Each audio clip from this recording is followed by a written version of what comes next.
Morning. Goggles. These elastic pieces of rubber I'm holding in my hand are of big significance to who I was and as a child and as to the present day. I've been a swimmer for I started swimming ever since the age of 4.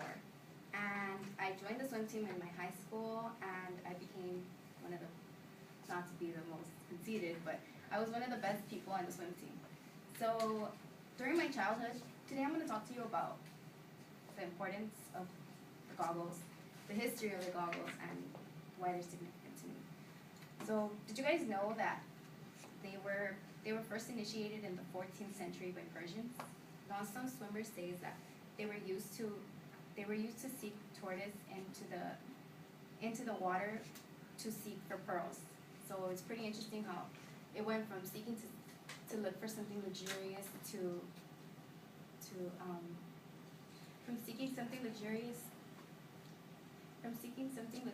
becoming a sport. After a while, so now I'm going to talk to you guys about its significance to me.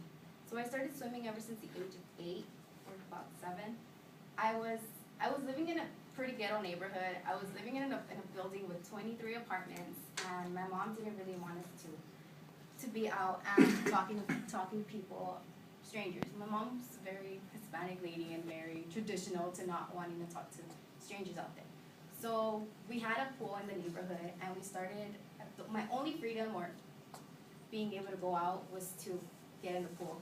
So there was no lifeguard that taught me where the building was. I was self-taught to swim on an 8.5 floor pool. I recall my mom being nervous about me going in the first time because I told her I knew how when I had the little floaters in my hand. But then I took them off because I thought I wanted to be cool, and I was in the third floor section of the pool. So I started swimming. I was kind of choking in water, but overall I started learning how because I started paddling my feet. Over the years, people were amazed at how good I was because all of my summer I pretty much spent it in the water because I wasn't able to go out. So during my high school year, it was freshman year in high school, and I tried out for the swim team. I was like, okay, I like swimming, I'll take it as a hobby. So I started going, and I tried out. They put me in varsity within the first year, and my coach said I was really good. He had been a coach at Trade Tech, and he was in our school record, and he had won his own record. My goal was to beat his record. So eventually, I swam for 4 years. I was in varsity, and my senior year, I hit the goal. I beat him in the 100 breast, and my time was about 1 minute and 5 seconds. So that was pretty well.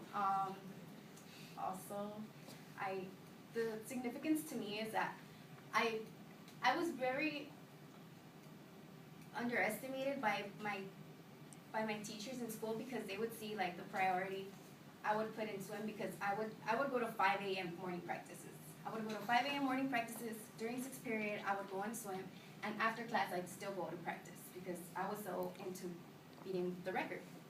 So after a time, I recall my math teacher, Mr. Andy. He was my algebra teacher, and I remember he said, "Oh, girls like you, nothing happens to them after high school." So that's when I wanted to prove him wrong. I proved him wrong, and I showed him the record. I took him to the swim pool because that's where we have the record, and I told him there, that's like, look at that, like that was my accomplishment. And he was a very sexist teacher, like he was a bad teacher, on top of a bad math teacher.